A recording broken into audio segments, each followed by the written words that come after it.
하나님 아버지 감사드립니다. 우리가 하나님의 언약을 온전히 바라볼 수 있게 하여 주시옵소서.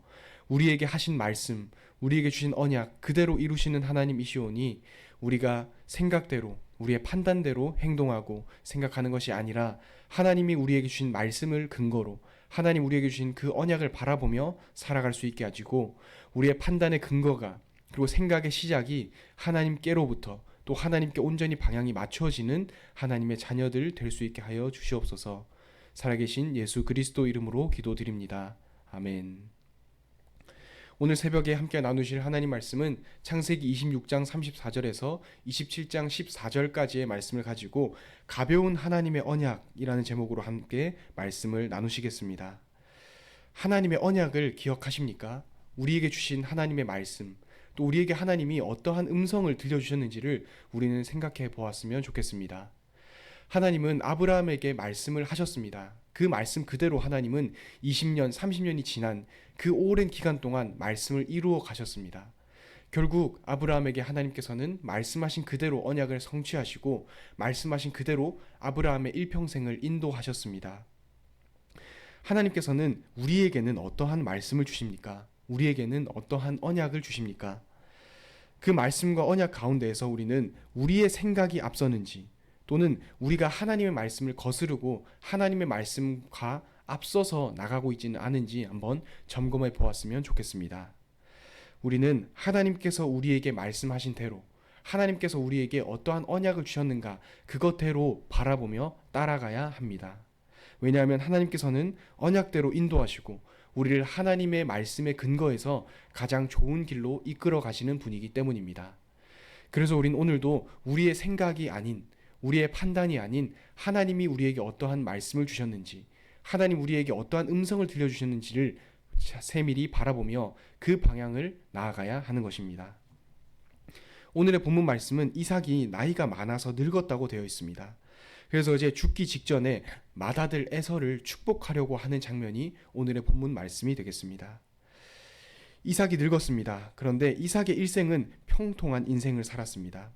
원수들로부터 그 셈의 근원을 차지하고 아버지 그 아브라함으로부터 언약의 흐름이 이어지면서 큰 축복을 받은 이삭의 모습을 우리는 확인할 수 있었습니다.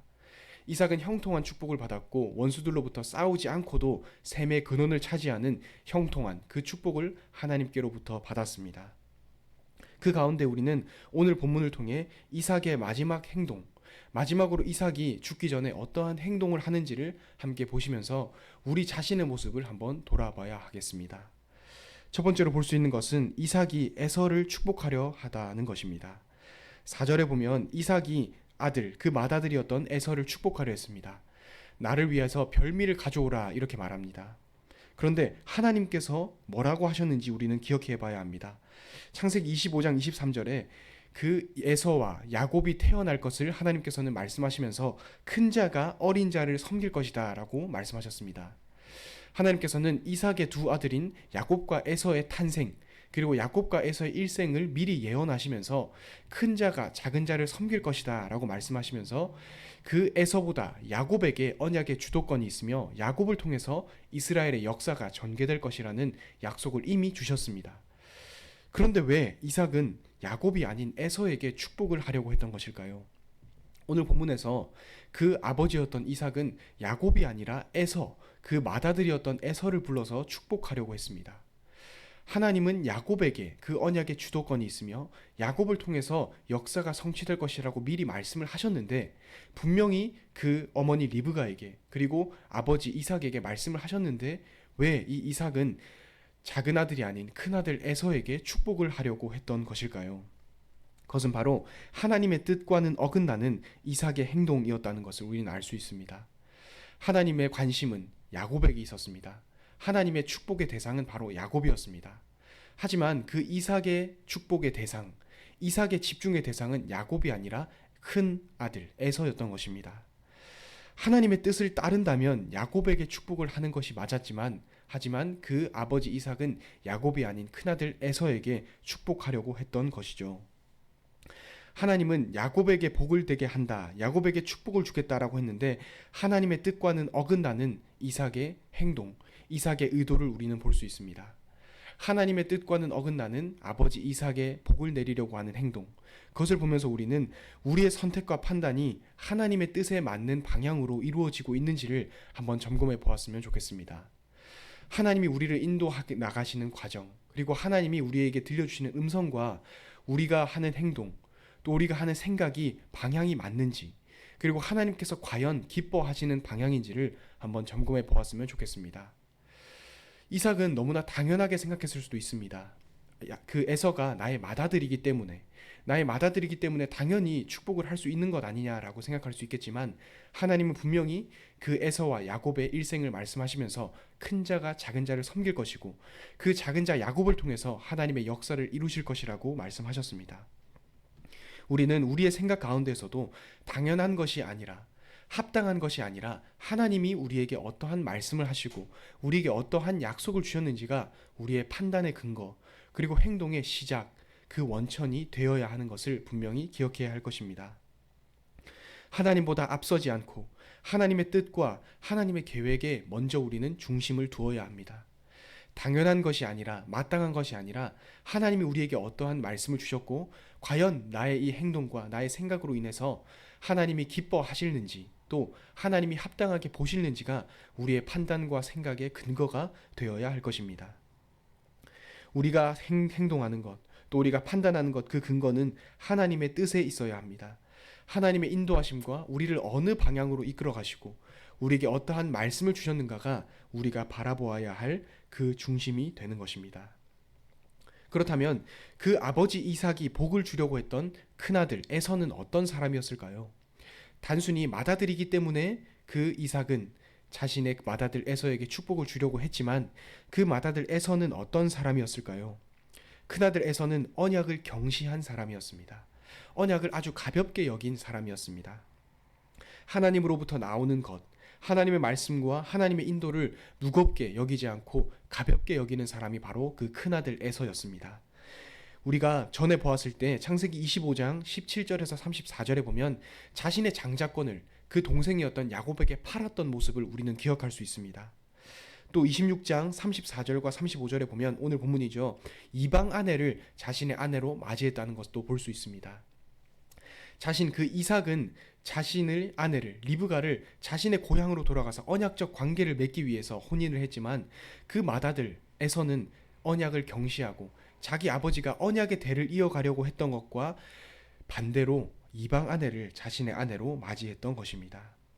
이방 아내를 맞이하고 난 다음에 바로 35절에 그 아버지 이삭과 어머니 리브가가 근심이 되었다고 말합니다. 즉, 그 에서가 이방 아내를 자신의 아내로 맞았다는 것은 틀렸다, 바로 틀린 행위였다는 것을 암시하고 있는 것입니다. 결국 그 자기 동생이었던 야곱에게 장자권을 양도하고 이방의 아내를 맞이했다는 그 모든 것을 보았을 때 에서 또한 하나님의 언약을 가볍게 여기고 하나님이 자신에게 말씀하신 것, 그리고 하나님이 언약으로 인도하신다는 것을 아주 가볍게 여겼다는 것을 우리는 볼 수 있습니다.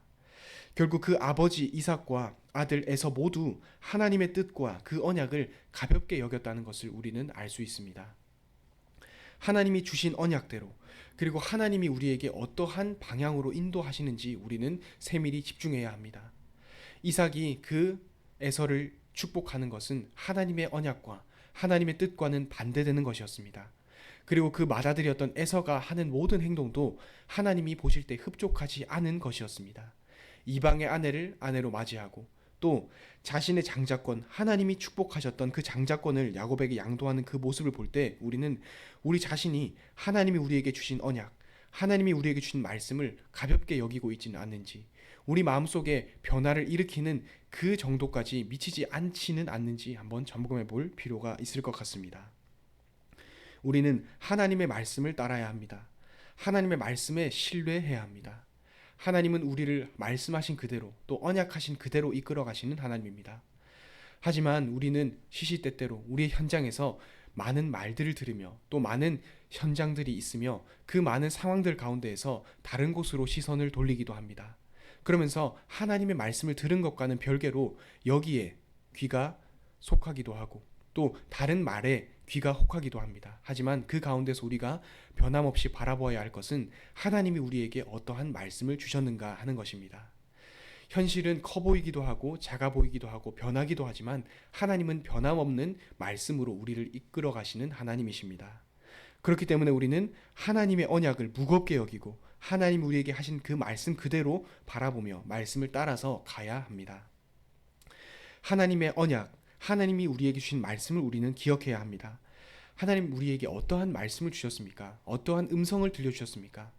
그것에 우리는 집중을 두어야 합니다. 그것에 우리는 온전한 중심을 두어야 할 것입니다. 하나님의 말씀보다, 하나님의 언약보다 오늘 이 이삭의 선택, 내가 너를 축복하리라, 내게 별미를 가져오라 라고 바로 그 맏아들 에서에게 했던 말은 하나님의 언약보다는 앞서갔던 이삭의 그 모습을 우리는 확인할 수 있습니다. 우리는 하나님이 말씀하신 대로 기억하고 하나님 우리에게 주신 언약대로 따라가는 모든 성도님들 되셨으면 좋겠습니다. 이삭의 일생은 그 모든 것이 형통한 인생이었습니다. 싸우지 않고 셈의 근원을 차지했고 하나님이 그 아브라함 때부터 이어온 언약의 흐름대로 그 이삭의 일생을 인도했습니다. 하지만 이삭은 그 마지막 순간에 자신의 뜻대로 축복하려고 했습니다. 자신의 뜻대로 맏아들 에서에게 복을 주려고 했습니다. 우리는 그 마지막 순간까지 하나님의 언약을 바라보고 마지막 순간까지 하나님이 나를 어떻게 인도하셨는지, 아브라함부터 이어온 그 언약이 나에게 어떻게 영향을 미치고 있는지, 하나님이 나를 그 언약 그대로 어떻게 인도하시는지를 세밀히 바라보며 하나님의 언약을 끝까지 바라보고 순종하는 모든 하나님의 자녀가 되어야 할 것입니다. 하나님의 말씀을 바라보고 하나님의 말씀보다 하나님의 뜻보다 앞서지 않는 것이 우리가 오늘 우리 현장에서 하나님의 뜻을 바라보고 가는 세밀한 우리의 자세가 되어야 합니다. 하나님의 언약을 가볍게 여기지 않고 하나님의 언약을 세밀히 바라보며 나의 행동과 나의 생각이 과연 하나님께서 보실 때 흡족하신 생각일지, 과연 하나님께서 보실 때 합당한 그러한 방향일지를 점검하는 것이 오늘 우리가 바라보는 하나님의 자녀로서 살아가는 우리의 현장에서 마땅히 해야 될 생각일 것입니다. 마땅히 바라보아야 될 언약의 근거가 될 것입니다. 오늘 우리가 이번 한 주간을 마무리하시면서 하나님이 나에게 어떠한 말씀을 하셨고 내가 하는 이 작은 행동과 작은 생각, 작은 판단의 근거가 과연 하나님이 보실 때 흡족하신 것인지, 과연 하나님의 말씀보다 앞서 나가는 것은 아닌지 점검하며 하나님의 뜻을 온전히 따라가고 하나님과 함께 동행하는 자로 오늘 현장에 있는 모든 성도님들 되셨으면 좋겠습니다. 기도하겠습니다. 하나님 아버지 감사드립니다. 우리가 하나님의 뜻과 하나님의 인도하시는 그 인도와 함께 갈 수 있게 하여 주옵소서. 우리가 너무나 당연하다고 생각하는 것 가운데, 너무나 합당하다, 너무나 합리적이라고 생각하는 그 가운데 하나님의 그 뜻과 인도하심보다 앞서 나가지 않고 하나님과 동행하며 하나님의 뜻에, 하나님의 인도하심을 온전히 바라볼 수 있게 하여 주옵소서. 우리의 기준에서, 우리의 판단의 근거에서 맞다 틀리다가 아니라 하나님의 언약이 우리를 인도하시오니, 하나님은 우리를 말씀대로 이끌어 가시오니 그 말씀과 언약대로 우리가 인도받을 수 있게 하시고 그 언약 그대로 우리가 따라가는, 언약을 바라보고 따라가는 모든 성도들 되게 하여 주시옵소서. 맞다 틀리다가 아니라, 옳다 그르다가 아니라 하나님이 나를 어떻게 보시는지, 하나님이 나를 어떻게 언약대로 인도하시는지가 우리의 판단의 근거, 기준이 될 수 있게 하여 주시옵소서. 우리의 마음과 생각을 지키시사 하나님 말씀을 온전히 바라볼 수 있게 하여 주시옵소서. 살아계신 예수 그리스도 이름으로 기도드립니다. 아멘.